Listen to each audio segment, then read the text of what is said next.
Hello दोस्तों, I am Rahul, your my teacher. बच्चों, आज स्टार्ट करते हैं। हम एनसीईआरटी अपनी एक्सरसाइज 3.5 को कर ही रहे थे, तो कंटिन्यू देखते हैं अपना क्वेश्चन नंबर 2। क्वेश्चन नंबर 2 क्या कहता है बच्चों? क्वेश्चन नंबर 2 कहता है, for which value of A and B does the following pair of the linear equation have an infinite number of solution. देखो, उसने पहले ही बता दिया आपको कि आपका सॉल्यूशन क्या है, इनफाइनाइट नंबर ऑफ सॉल्यूशन। ठीक है, अब हमें यहाँ से क्या पता चलेगा? अब हम यहाँ से क्या करेंगे बच्चों? इनफाइनाइट मेन्यू सॉल्यूशन होते हैं तो हम क्या करते हैं, कोइंसिडेंट लाइन बताते हैं ना, कौन सा, ग्राफिकली। तो देखिए, हमें और क्या करना है बच्चों, ए और बी की वैल्यू भी फाइंड आउट करना है। तो देखिए, तो मैं पहला काम क्या करता हूँ कि उसने पहले ही कंडीशन दे दी मेरे पास कि ये मेरा क्या है, इनफाइनाइट नंबर ऑफ सॉल्यूशन है। तो वहाँ से हमें क्या पता चलता है, इनफाइनाइट नंबर ऑफ सॉल्यूशन क्या, A1/A2 equal to B1/B2 equal to C1/C2। यानी कहने का मतलब हमें A1 पता होना चाहिए, A2 B1 B2 C1 C2। तो हमें पता है A1 क्या बच्चों, मेरे पास A1 की वैल्यू क्या है, 2 है। B1 की वैल्यू क्या है बच्चों, 3। C1 की वैल्यू क्या है बच्चों, 7। सेम जब A2 की बारी आती है तो क्या होगा, A-B। B2 की बारी आती है तो क्या आता है, A+B। एंड जब C2 की बारी आएगी तो मेरे पास क्या होगा, A+3 A+B-2। अब हम इनको क्या कर देते हैं, कंपेयर कर देते हैं। और हमें पता है ये क्या होंगे, infinite many solution. Infinite many solution तो क्या होगा, कोइंसिडेंट लाइन होंगे। तो देखिए, हम क्या करेंगे अब, A1/A2 यानी 2/A-B equal to 3/A+B equal to 7/3A+B-2। आपके पास ये टर्म आएगी। अब देखिए, हमें क्या करना है, हमें ए और बी की वैल्यू निकालनी है। तो हम ए और बी की वैल्यू को कैसे निकालेंगे? तो पहली बात, आप क्या कीजिए, आप फर्स्ट और सेकंड को क्या कर दीजिए, कंपेयर कर दीजिए। यानी ये मेरी क्या है, फर्स्ट टर्म है, ये मेरी सेकंड टर्म है, ये मेरी थर्ड टर्म है। ठीक है, तो मैं क्या करता हूँ, केस फर्स्ट बनाता हूँ यहीं से, क्या कि take first and second terms. ठीक है, तो मैंने क्या किया बच्चों, मेरे पास क्या होगा, 2/A-B इक्वल टू 3/A+B। ठीक है, अब मैं क्या करता हूँ बच्चों, इसकी क्रॉस मल्टीप्लिकेशन कर दीजिए। आप क्या कर दीजिए, क्रॉस मल्टीप्लिकेशन। यानी 2 की मल्टीप्लाई आप किससे करोगे, A+B से, तो 2 × A+B हो जाएगा इक्वल टू 3 की मल्टीप्लाई आप किससे करोगे, A-B से। तो ओपन कीजिए, क्या आएगा मेरे पास, 2A + 2B equal to 3A-3B। अब देखिए, आपका ये प्लस का 2 है, उस तरफ ले जाएंगे तो किसका होगा, माइनस का। ये प्लस का 3 है, इस तरफ ले क्या होगा, लेफ्ट की तरफ, तो किसका हो जाएगा, माइनस का। यानी मेरे पास क्या आया, 2A-3A -3B-2B। तो 2A-3 क्या बचेगा बच्चों, -A बचेगा। और माइनस के 3 है, माइनस के 2 है, तो क्या बचेगा, माइनस का 5B। यानी माइनस से माइनस कैंसिल। तो मैं क्या कह सकता हूँ, जो A की वैल्यू आई बच्चों मेरे पास क्या आएगी, A = 5B। ठीक है, आप इसको इक्वेशन फर्स्ट नाम दे दीजिए। ठीक है, यानी आप ये भी कह सकते हो कि ये मेरी किसकी वैल्यू आ गई बच्चों, ए की वैल्यू आ गई। अब सेकंड स्टेप हम क्या करेंगे, सेकंड करेंगे, मैंने फर्स्ट और सेकंड लिया है, तो अब मैं किसको उठा लेता हूँ, सेकंड और थर्ड को भी उठा सकता हूँ, या फर्स्ट और थर्ड को भी उठा लीजिए। नाउ अपने पास एक केस सेकंड क्या बनेगा बच्चों, केस सेकंड बनेगा कि take second and third term. ठीक है, मैंने सेकंड और थर्ड को उठाया है, आप फर्स्ट और थर्ड को भी उठा सकते हैं, कोई इशू नहीं है। तो देखिए, मेरे पास क्या होगा, 3/A+B 7/3A+B-2। फिर से वही हमें क्या करना होगा, इसका क्रॉस मल्टीप्लिकेशन। तो देखिए, 3 की मल्टीप्लाई किससे हो जाएगी, इसके डिनोमिनेटर से, और 7 की मल्टीप्लाई इसके डिनोमिनेटर से। तो हम क्या लिखेंगे, 3 × 3A+B-2 इक्वल टू 7 × A+B। तो आप मल्टीप्लाई कीजिए, क्या होगा, 3 × 3 = 9A + 3B - 3 × 2 = 6 इक्वल टू, यहाँ से क्या बनेगा, 7A + 7B। अब देखिए, यहाँ से 7A को मैं लेफ़्ट की तरफ ले आता हूँ, तो 7A को लेफ़्ट की तरफ ले आया, और जो B है उसको भी, इसको मैं राइट की तरफ लेके चला जाता हूँ। यहाँ से मेरी A की वैल्यू आ जाएगी। तो देखिए, यहाँ से बच्चों मैंने क्या किया कि 9A - 7A + 3B - 6 = 7B। तो यहाँ से तो बच्चों क्या बचेगा, 9 में से 7 गए 2A + 3B - 6 = 7B। मैंने एक स्टेप एक्स्ट्रा करवा दिया आप लोगों को। अब हम क्या करते हैं, इस B को लेफ्ट की तरफ, राइट की तरफ ले गए, और इस 6 को भी किसकी तरफ ले गए, राइट की तरफ लेके गए। तो मेरे पास क्या बचेगा बच्चों, 2A = 7b plus minus 3b plus 6, तो मेरे पास क्या आएगा 2a इजकल टू 7 में से 3 गई 4, यानी 4b प्लस 6।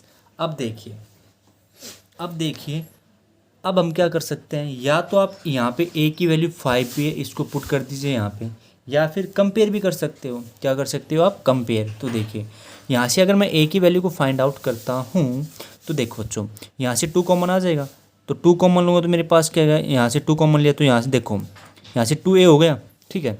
यहाँ से मैंने 2 कॉमन लिया तो क्या बचेगा 2b प्लस 3। अब ये 2 किस में मल्टीप्लाई में इस तरफ आएगा तो किसका हो जाएगा, डिवाइड का, और 2 से 2 क्या हो जाएगा बच्चों, कैंसिल। तो मैं डायरेक्ट क्या कह सकता हूँ, मेरे पास क्या बचेगा a equal to 2b plus 3। तो देखो बच्चों मेरे पास क्या बचा, a equal to 2b plus 3, ठीक है। आप इसको नाम दे दीजिए इक्वेशन नंबर 2। अब जो आपके पास पहले जो इक्वेशन फर्स्ट आपने माना था, जो आपके पास आई थी, उसकी वैल्यू क्या थी, उसकी वैल्यू आपके पास थी a is equal to 5b, ठीक है। ये आपकी इक्वेशन फर्स्ट की वैल्यू थी। तो हम क्या कह सकते हैं कि जो a की वैल्यू आप किस में पुट कर दीजिए, सेकंड में पुट कर दीजिए, या फिर कंपेयर कर दीजिए। कंपेयर का आपको पता है लेफ्ट हैंड साइड से कंपेयर होती है और राइट हैंड साइड से कंपेयर होती है। तो देखिए मैं क्या कहता हूँ कि यूज द वैल्यू, देखिए मेरे पास क्या आया, a की वैल्यू क्या है बच्चों 2b प्लस 3 आई है, ठीक है। तो मैं यहाँ से कहता हूँ कि use the value of a in use the value of a, ठीक है। अब a की वैल्यू मेरे पास क्या बच्चों 5b इक्वल टू क्या होगा 2b प्लस 3। अब ये 2 इस तरफ आएगा तो किसका हो जाएगा, माइनस का, तो 5b minus 2b equal to 3। Then यहाँ से क्या बचेगा बच्चों मेरे पास 3b equal to 3। Then b की वैल्यू क्या आ जाएगी बच्चों 3/3। देन मैं क्या कह सकता हूँ b की वैल्यू क्या आ गई बच्चों मेरे पास 1, यानी मेरे पास b की वैल्यू 1 आ चुकी है। तो अब मैं क्या कह सकता हूँ, a की वैल्यू निकाल सकता है या नहीं निकाल सकता, तो मैं क्या कहूँगा कि आप इसको चाहें तो आप पुट इक्वेशन 1 में कर सकते हो या पुट इक्वेशन 2 में कर सकते हो, जो आपको सिंपल लगे। तो मैं कहता हूँ कि put the value of b in equation first. तो b की वैल्यू पुट करनी ना, तो a इक्वल टू क्या होगा बच्चों 5 इंटू b की वैल्यू क्या है मेरे पास 1, देन a की वैल्यू क्या आ जाएगी बच्चों मेरे पास a इक्वल टू 5। यानी मैं क्या कह सकता हूँ कि हैंस किसके लिए मेरे पास जो सॉल्यूशन था वो क्या था, फॉर इनफाइनाइट सॉल्यूशन। और वहाँ से हमें क्या पता चला, a की वैल्यू मेरे पास 5 आई है, तो b की वैल्यू क्या है बच्चों मेरे पास 1 आई है, ठीक है। उम्मीद करूँगा ये आपको अच्छे से समझ में आया होगा ये क्वेश्चन, ठीक है। इस क्वेश्चन में कुछ नहीं, एक बार फिर से रिकॉल कर देता हूँ आपको अच्छे से। तो देखिए यहाँ से आपके पास बच्चों क्वेश्चन में स्टेटमेंट में पहले गिवन है कि क्या आपके पास क्या given, infinite number of solution. अब आपको ये याद होना चाहिए कि इनफाइनाइट नंबर ऑफ सॉल्यूशन कब होता था बच्चों, कोइंसिडेंट लाइन में होता था। किस में होता था वो, कोइंसिडेंट लाइन में, वो जो हम ग्राफिकल देखते थे, ठीक है। अब हम इसको उस तरीके से लेंगे भाई, कोइंसिडेंट लाइन होती तो हम क्या लेते थे a1/a2 b1/b2 c1/c2, ठीक है। इसको हम कंपेयर करते चलेंगे और वहाँ से मेरे पास a और b की वैल्यू आ जाएगी। तो बढ़ते हैं अपने इसी में सेकंड पार्ट की तरफ, वो भी सेम ऐसे ही है। चलो करते हैं। अब देखो बच्चों जो अपना पार्ट नंबर सेकंड है वो क्या कहते हैं for which value of k, आपको किसकी वैल्यू निकालनी है अब k की। पिछले क्वेश्चन में आपने क्या किया था बच्चों, आपने a और b की वैल्यू को निकाला था अच्छे से, और उम्मीद करूँगा आपको वो अच्छे समझ में आया होगा। कहता है which will the following pair of linear equation have no solution. कहता है आपके पास जो लीनियर इक्वेशन है, पेयर ऑफ लीनियर इक्वेशन, उसका क्या है बच्चों नो सॉल्यूशन। अब नो सॉल्यूशन की बात आई है तो ऑटोमेटिक दिमाग में एक बात आनी चाहिए कि नो सॉल्यूशन आता है तो हमें क्या पता होता है कि a1/a2 इक्वल टू b1/b2 तो होता है, बट क्या नहीं होता c1/c2 नॉट इक्वल टू। इसका मतलब क्या होता है, इसका मतलब होता है कि अपने पास ग्राफिकली बात करता हूँ तो मेरे पास क्या आती है, पैरेलल लाइन आती है, और एल्जेब्रिकल बात करता हूँ मेरे पास क्या आता है, नो सॉल्यूशन। और फिर नो सॉल्यूशन होता है तो हम क्या कहते हैं बच्चों, इनकंसिस्टेंट। क्या कहते हैं उसको भी हम, इनकंसिस्टेंट। तो देखिए कुछ नहीं करना, जो आपने पिछले क्वेश्चन में किया था सेम वैसे ही करना है। हम इसको क्या करेंगे, कंपेयर करेंगे।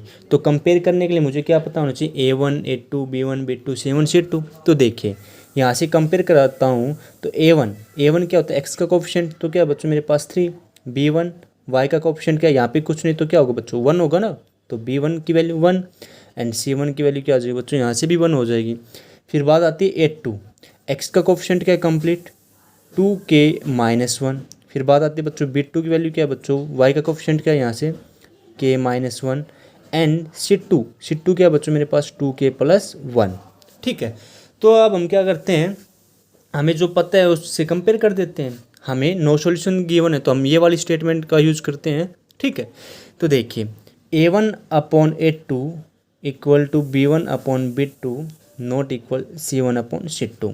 ठीक है, तो देखिए A1 की वैल्यू क्या है बच्चों मेरे पास, A1 की वैल्यू क्या है बच्चों मेरे पास 3, A2 की वैल्यू क्या है मेरे पास 2k-1, B1 की वैल्यू क्या है बच्चों 1, B2 की वैल्यू क्या है k-1 not equal to C1 की 1, C2 की क्या है बच्चों 2k+1। अब देखो बच्चों यहाँ से अब हम क्या करते हैं, हम करते हैं वही अपनी, ये क्या है फर्स्ट टर्म है, ये सेकंड टर्म है, ये थर्ड टर्म है, यानी यहाँ से दो केस बनेंगे। तो केस फर्स्ट उठा के चलता हूँ मैं कि क्या, take first and second term. तो देखिए यहाँ से क्या होगा बच्चों मेरे पास 3/2k-1 इक्वल टू 1/k-1।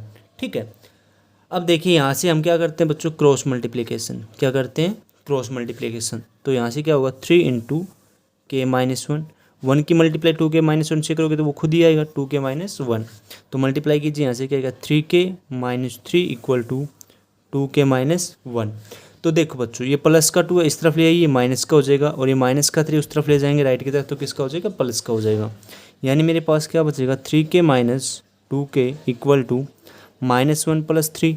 तो यहाँ से 3k में से 2k गए तो कितने बचे बच्चों k।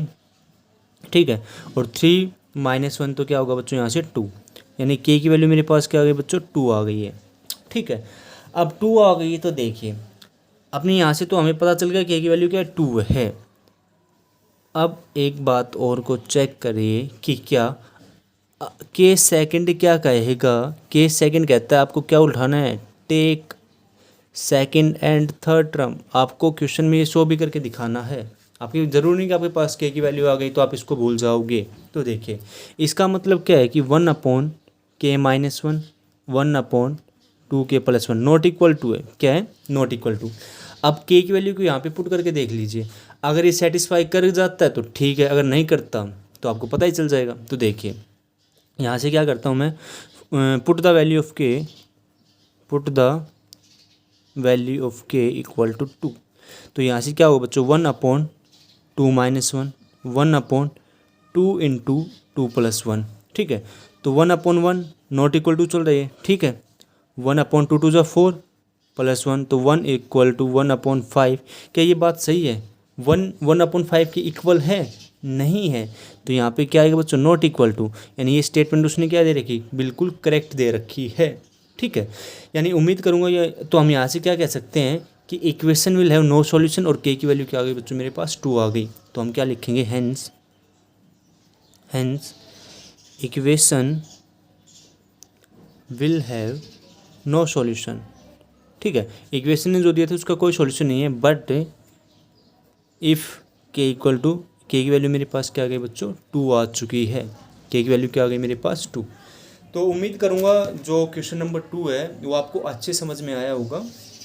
आप इस क्वेश्चन की बार बार प्रैक्टिस कीजिए और रटिए मत क्वेश्चन को, उसमें जो दे रखा है उसको समझिए, पिछले का जो भी आपको रिमेंबर नहीं उसको याद कीजिए, तभी ये क्वेश्चन हो सकते हैं। जैसे यहाँ पे नो सॉल्यूशन आ गया, एक में क्या आ गया था हमारे पास मैनी सॉल्यूशन, अगला क्वेश्चन क्या हो सकता है भाई यूनिक सॉल्यूशन हो सकता है। ठीक है, तो उम्मीद करूँगा आपको क्रॉस मल्टीप्लिकेशन मेथड भी अच्छे समझ में आया होगा। तो अब चलते हैं अपने क्वेश्चन नंबर 3 की तरफ, उसमें हमें क्या करना है, अपना क्रॉस मल्टीप्लिकेशन मेथड और सब्स्टिट्यूशन मेथड का यूज करना है। तो चलिए बढ़ते हैं। देखो बच्चों क्वेश्चन नंबर 3 क्या कहता है solve the following pair of the linear equation by the substitution. उसने क्या कह दिया, substitution and the cross multiplication method.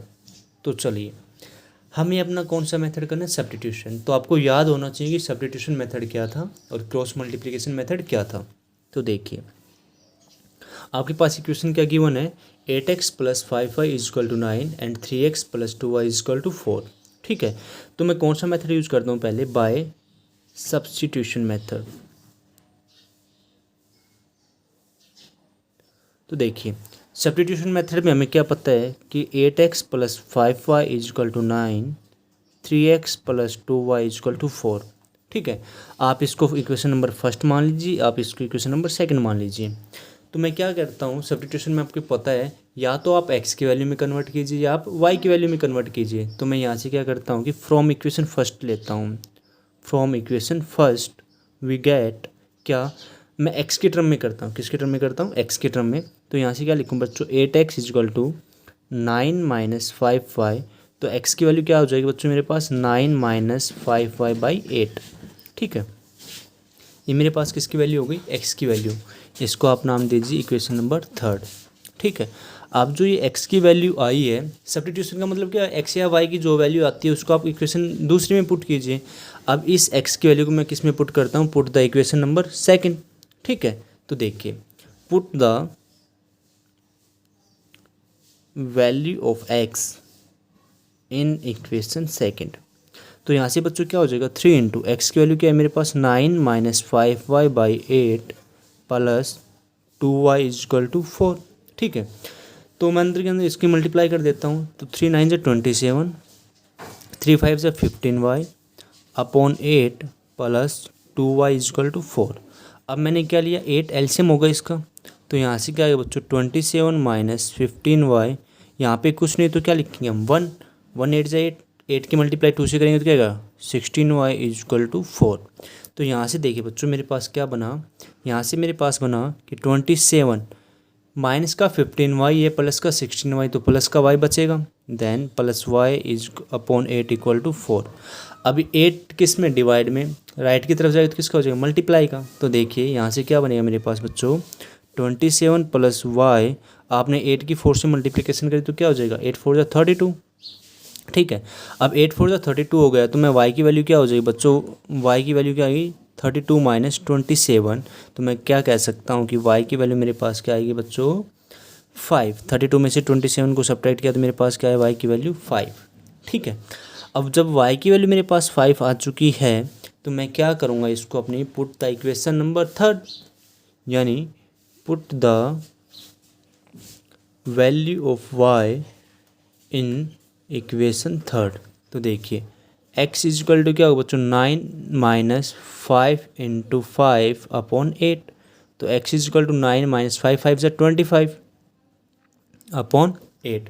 अब 25 में से आप 9 को जब सब्ट्रैक्ट करते हैं तो क्या आता है, 16। बट यहाँ पे साइन किसका बड़ा है, नेगेटिव का, तो सिंबल किसका लग जाएगा, नेगेटिव का लग जाएगा। तो x की वैल्यू क्या आ जाएगी, -16 अपॉन 8, 8 2 जा 16, यानी x की वैल्यू क्या है बच्चों मेरे पास, -2। ठीक है, आपके पास y की वैल्यू भी आ चुकी है, आपके पास x की वैल्यू भी आ चुकी है। तो ये बच्चों अपना कौन सा था, सब्स्टिट्यूशन मेथड। ठीक है, अब हम कौन सा मेथड अप्लाई करेंगे, अपना क्रॉस मल्टीप्लिकेशन मेथड। और आपको पता होना चाहिए वैल्यू क्या आएंगी उनकी, सेम आएंगी। तो चलो चलते अपने कौन से मेथड की तरफ, क्रॉस मल्टीप्लिकेशन मेथड की तरफ। जब एग्ज़ाम में आपको दिया हो, गिवन हो कि आपको सब्स्टिट्यूशन मेथड अप्लाई करना है, तो आपको सब्स्टिट्यूशन मेथड ही अप्लाई करना होगा, यानी एक कंपलसरी कंडीशन लगा दी। तब क्रॉस मल्टीप्लिकेशन लगाना है तो आपको क्रॉस मल्टीप्लिकेशन करना होगा, एलिमिनेशन लगाना दिया तो आपको एलिमिनेशन से करना होगा। बट जब आपको कोई कंडीशन नहीं दे रखी हो, ठीक है, आपको सिंपल इक्वेशन दे रखी है और कह रखे कि सॉल्व इट, तो उसमें आप अपना तीनों मेथड में से कोई भी मेथड लगा सकते हो जो आपको अच्छा लगे। ठीक है, तो चलो अब बढ़ते अपने कौन से मेथड की तरफ, बाय क्रॉस मल्टीप्लिकेशन मेथड की तरफ। तो देखिए क्रॉस मल्टीप्लिकेशन क्या कहता है बच्चों, बाय क्रॉस मल्टीप्लिकेशन मेथड। देखिए हमें इक्वेशन पता है क्या बच्चों मेरे पास, 8x plus 5y is equal to 9, 3x plus 2y is equal to 4। ठीक है, अपने पास pair of linear equation given है, आप इसको फर्स्ट मान लीजिए, आप इसको क्या नाम दे दीजिए, सेकंड मान लीजिए। तो देखो अब आपको पता है कि pair of cross multiplication method क्या था, कि हमें a1 की वैल्यू पता होनी चाहिए, b1 c1 a2 b2 c2। तो हम पहले लिख लेते हैं कि हमें पता है कि a1 की वैल्यू क्या बच्चों मेरे पास 8 है, देन b1 की वैल्यू मेरे पास क्या है 5 है, एंड c1 की वैल्यू क्या है 9 है। फिर बात आती है a2 की वैल्यू मेरे पास 3 है, b2 की वैल्यू क्या है बच्चों मेरे पास 2, एंड c2 की वैल्यू क्या है बच्चों मेरे पास 4। ठीक है। 4। अब देखो, अब बात आती है कि क्या, देखो यहीं पे बच्चों हाँ, हमें पता है जब हम क्रॉस मल्टीप्लिकेशन पढ़ रहे थे क्या, कि a1x plus b1y plus c1 equal to 0, ठीक है। a2x plus b2y plus c2 equal to 0, ठीक है। ये भी ठीक है और ऐसे भी ठीक है।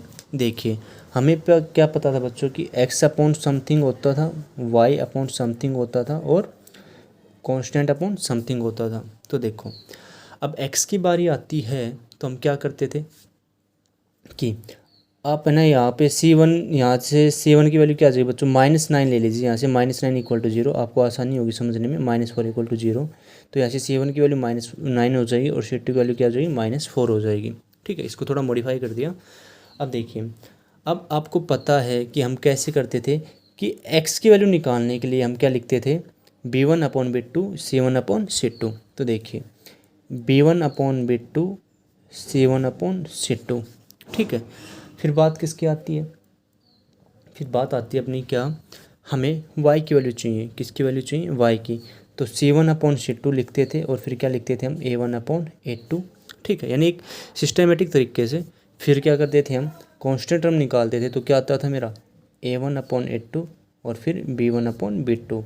और अब आपको क्या पता है, वैल्यू पता है सारी।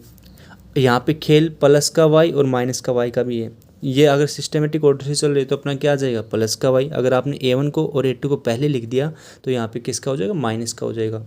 ये मैंने क्रॉस मल्टीप्लिकेशन मेथड में अच्छे समझाया है। जिसको समझ में नहीं आया उस वीडियो को दोबारा जाके देखें, ठीक है। फिर हम क्या करते थे, b1 की मल्टीप्लाई c2 से, c1 की मल्टीप्लाई a2 से और a1 की मल्टीप्लाई b2 से, ठीक है। बट जो अपोजिट साइन होता था, यानी जो अपोजिट डायरेक्शन होती थी, उसमें साइन किसका लगता था बच्चों, नेगेटिव का, ठीक है। तो देखिए यहाँ से क्या पता चला कि मैं यहीं पे लिख देता हूँ x। b1 की वैल्यू क्या है बच्चों, मेरे पास 5 है। b2 की वैल्यू मेरे पास क्या है, 2। c1 की वैल्यू क्या है, -9। c2 की क्या है, -4 इक्वल टू y। c1 की मेरे पास -9, c2 की -4, a1 की 8 और a2 की 3 इक्वल टू 1। a1 क्या है बच्चों, 8, 3, b1 b2 क्या है, 5 और 2। अब आपको मल्टीप्लिकेशन का मतलब पता है, पहले इसकी मल्टीप्लाई होगी अच्छे से, ठीक है, और फिर नेगेटिव का सिंबल लगाकर इसकी मल्टीप्लाई होती थी। तो देखिए क्या होगा, x अपॉन 5 4 जा 20, यानी किसका होगा बच्चों, ये माइनस का 20 होगा। अब इस एरो का मतलब क्या, नेगेटिव सिंबल, ये मैंने नेगेटिव साइन लगाया। 9 2 जा 18 और 18 लगाए तो ये पहले से किसका है, माइनस का। तो यहाँ पे क्या लगेगा, मेरा माइनस लगेगा। मोस्टली बच्चे यहाँ पे गलतियाँ करते हैं, तो आपको ये गलतियाँ नहीं करनी है, ठीक है। इक्वल टू y अपॉन, फिर से 9 3 जा 27 -27। इस एरो का मतलब क्या है, नेगेटिव। और 8 4 जा 32 और -4 है तो क्या आ जाएगा, -32 इक्वल टू 1 अपॉन 8 2 जा 16 5 3 जा 15, ठीक है। अब देखिए, अब मुझे पता है कि x -20 और माइनस माइनस क्या होता है बच्चों, plus, +18 equal to y -27 minus minus क्या होता है बच्चों, +32 इक्वल टू 1 अपॉन 16 में से 15 गए तो क्या होगा बच्चों, 1 बचेगा, ठीक है। अब यहाँ से हमें क्या पता चला, हमें यहाँ से पता चला कि x -20 + 18 है, ठीक है। तो यहाँ से क्या बचेगा, मेरा -2 बचेगा। y अपॉन 27 प्लस का 32, यानी 32 में से 27 को सब्ट्रैक्ट करते हैं तो क्या बचेगा, 5 बचेगा। तो y equal to y upon 5 और 1 अपॉन 1। आप इसको फर्स्ट टर्म दीजिए, इसको सेकंड टर्म, इसको थर्ड टर्म। अब हमें पता है कि हमें तो क्या करना है, x और y की वैल्यू को फाइंड आउट करना है। जब हम x और y की वैल्यू को फाइंड आउट करते हैं तो इस केस में हम क्या करते हैं, जो कांस्टेंट टर्म है उसके साथ कंपेयर करते हैं। तो यहाँ से केस फर्स्ट क्या बनेगा कि take first and third term, ठीक है। जब आप पहली और थर्ड टर्म को उठाते हैं तो क्या आएगा, x upon -2 equal to 1 upon 1। तो क्रॉस मल्टीप्लिकेशन करोगे x की 1 के साथ और -2 की 1 के साथ। तो x की 1 के साथ क्या, तो x आएगा, और -2 की 1 के साथ क्या, तो आपके पास क्या है, x की वैल्यू -2 आ गई है, ठीक है। फिर हम क्या करते हैं अपना बच्चों, केस सेकंड लेके चलते हैं। केस सेकंड में क्या होता है, हम सेकंड टर्म को उठाते हैं और किसको उठाते हैं बच्चों, थर्ड टर्म को उठाते हैं। यानी केस सेकंड में we take second and third term. तो देखिए सेकंड टर्म क्या है बच्चों, मेरे पास y अपॉन 5 और थर्ड टर्म क्या है, 1 अपॉन 1। फिर से हम क्या करते हैं बच्चों, क्रॉस मल्टीप्लिकेशन। तो y की मल्टीप्लाई 1 से क्या, तो y आएगा, और 5 की मल्टीप्लाई 1 से क्या, तो क्या आएगा 5। ठीक है, तो देखिए x की वैल्यू मेरे पास -2 आ गई और y की वैल्यू क्या आ गई बच्चों मेरे पास 5 आ गई। अब आप अपना सब्स्टिट्यूशन मेथड से देखिए और क्रॉस मल्टीप्लिकेशन मेथड से देखिए, आपकी x की वैल्यू भी और y की वैल्यू क्या आ रही है बच्चों, सेम आ रही है। उम्मीद करूँगा बच्चों आपको ये क्वेश्चन अच्छे समझ में आए होंगे। अगर आपको क्रॉस मल्टीप्लिकेशन मेथड नहीं आया है अभी समझ में, तो इस वीडियो को बार बार देखिए और बार बार प्रैक्टिस कीजिए अच्छे से। ठीक है, तो बच्चों मिलते हैं अपने क्वेश्चन नंबर 4 पे कल। ठीक है, आज के लिए इतना ही काफ़ी है। Have a good day. अगर आपको वीडियो अच्छी लगती है, आपको क्वेश्चन अच्छे समझ में आते हैं, तो वीडियो को शेयर भी किया करो, जिससे और बच्चों को भी कुछ ना कुछ फ़ायदा मिले इससे। और कमेंट ज़रूर किया करो अगर आपको कोई डाउट होती है तो। Have a good day, thank you.